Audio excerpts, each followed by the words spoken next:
नमस्कार. Welcome to ॲसरा. तर आज आपण युनिटरीमधील इन्व्हॉल्युएट ऑफ सर्कल हा टॉपिक बघणार आहोत. तर क्वेश्चनमध्ये तुम्हाला सर्कलची रेडियस किंवा डायमीटर दिलेली असणार. तर आता एक आपण सॅम्पल क्वेश्चन घेऊया.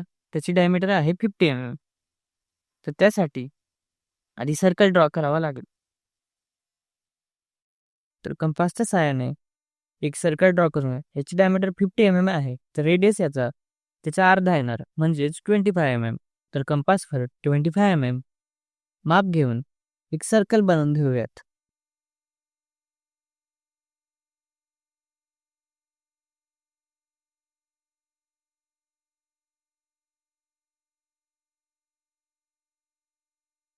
इन्व्हॉल्युएट ऑफ सर्कल ड्रॉ करण्यासाठी आपल्याला सर्कलला 12 तुकड्यांमध्ये डिवाइड करावं लागेल. तर आपण प्रोटेक्टरचा यूज करून या सर्कलचे 12 इक्वल पार्ट्स डिवाइड केलेले आहेत. तर पूर्ण सर्कल हा 360 डिग्रीचा असतो. तर त्याचे 12 पार्ट्स केले तर एक तुकडा हा 30 डिग्रीचा आहे. तर त्याला प्रोटेक्टरने मोजून त्याचे 12 इक्वल पार्ट्स तयार करून घ्या. नेक्स्ट स्टेप येते त्याच्या बेसपासून त्याचं जेवढी सर्कम्फरन्स होते तेवढी तेवढी लेंथची एक लाईन ओढून घ्यावी. आता सर्कम्फरन्सचा फॉर्म्युला काय असतो? पाय इंटू डी किंवा 2 इंटू पाय इंटू आर. तर या क्वेश्चनमध्ये आपल्याला डायमीटर दिला आहे. पायची व्हॅल्यू आली 22/7 इंटू 50 म्हणजेच याचं ॲन्सर येतं 157 सो रोल अँड ड्रॉच्या सहाय्याने 157 ची एक लाईन ओढून घ्यावी. जसे आपण सर्कलचे 12 इक्वल पार्ट्समध्ये डिवाइड केलं तसंच या लाईनचे सुद्धा 12 इक्वल पार्ट्समध्ये डिवाइड करावं लागेल. तर त्यासाठी 30 डिग्री अँगलच्या मेथडने या लाईनचे 12 इक्वल पार्ट्समध्ये डिवाइड करून घेऊया. त्यासाठी या लाईनला एक परपेंडिक्युलर लाईन ओढावी आणि या लाईनसोबत एक 30 डिग्रीवर अजून एक लाईन ओढून घ्यावी. तर कंपासमध्ये 10 चा एक माप घेऊन या लाईनवर 10 चे 12 आर्क ओढून घ्यावेत.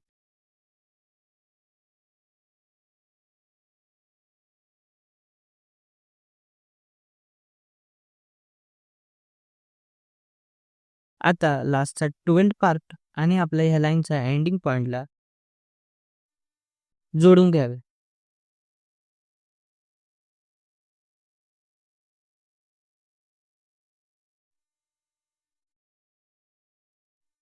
आता ही जशी लाईन ओढली आहे तशीच ह्या सर्व पॅरलल लाईन ओढून घ्याव्यात.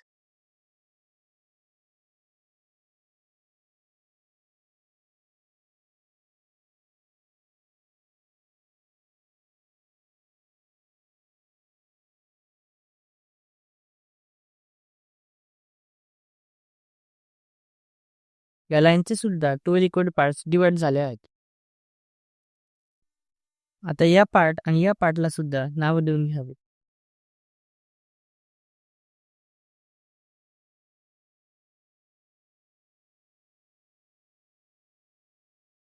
या लाईनवर असणाऱ्या पार्टला 1 डॅश 2 डॅश 3 डॅश असे नावं द्यावे.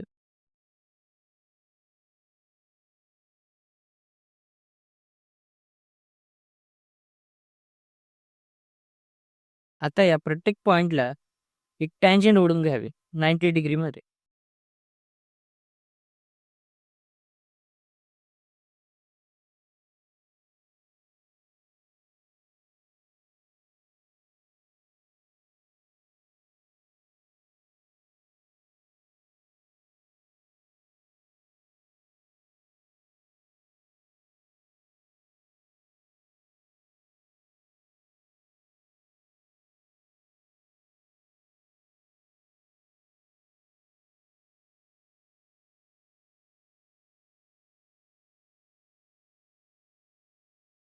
आता मेन पार्ट येतो तो म्हणजे आर्क ओढणं. आता मेन पार्ट येतो तो आर्क मारणं. तर एक पार्ट सोडून 1 डॅश पासून ते 12 डॅश पर्यंत कंपासमध्ये माप घेऊन 1 मधून 1 वर कंपासचं टोक ठेवून एक आर्क मारून घ्यावा. सेम तसंच 2 साठी 2 डॅश पासून 12 डॅश पर्यंत माप घेऊन 2 वर कंपास ठेवून एक आर्क मारून घ्यायचा. सेम तसंच 3 साठी 3 डॅश पासून 12 डॅशपर्यंत माप घेऊन 3 वर पॉइंट ठेवून एक आर्क मारून घ्यायचा. असंच प्रत्येक पॉइंटसाठी माप घेऊन एक आर्क मारून ठेवायचा.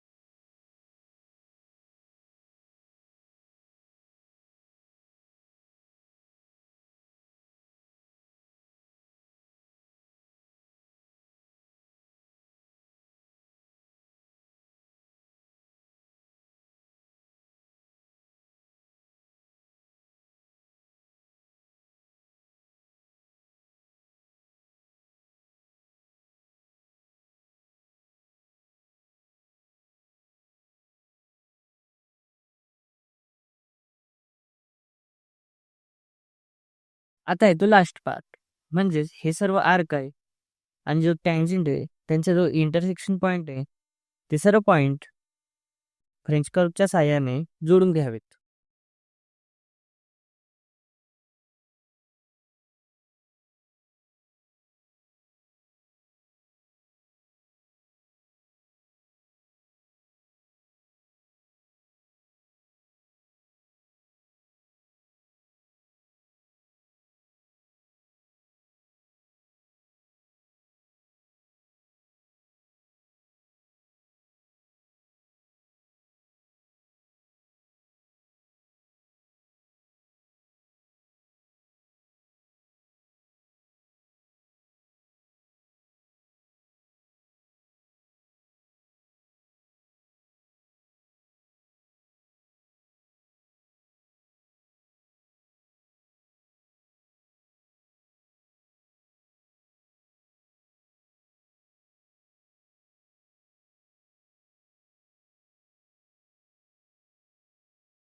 अशा प्रकारे आपला इन्व्हॉल्युट ऑफ सर्कल ड्रॉ करून झालेला आहे. तर एक्झामिनर काय करेल, ही फक्त डायमीटरची व्हॅल्यू चेंज करून तुम्हाला असाच क्वेश्चन देईल. हा क्वेश्चन जर तुम्ही केला तर तुम्हाला 6 to 7 मार्क्स आरामशीर पडून जाणार.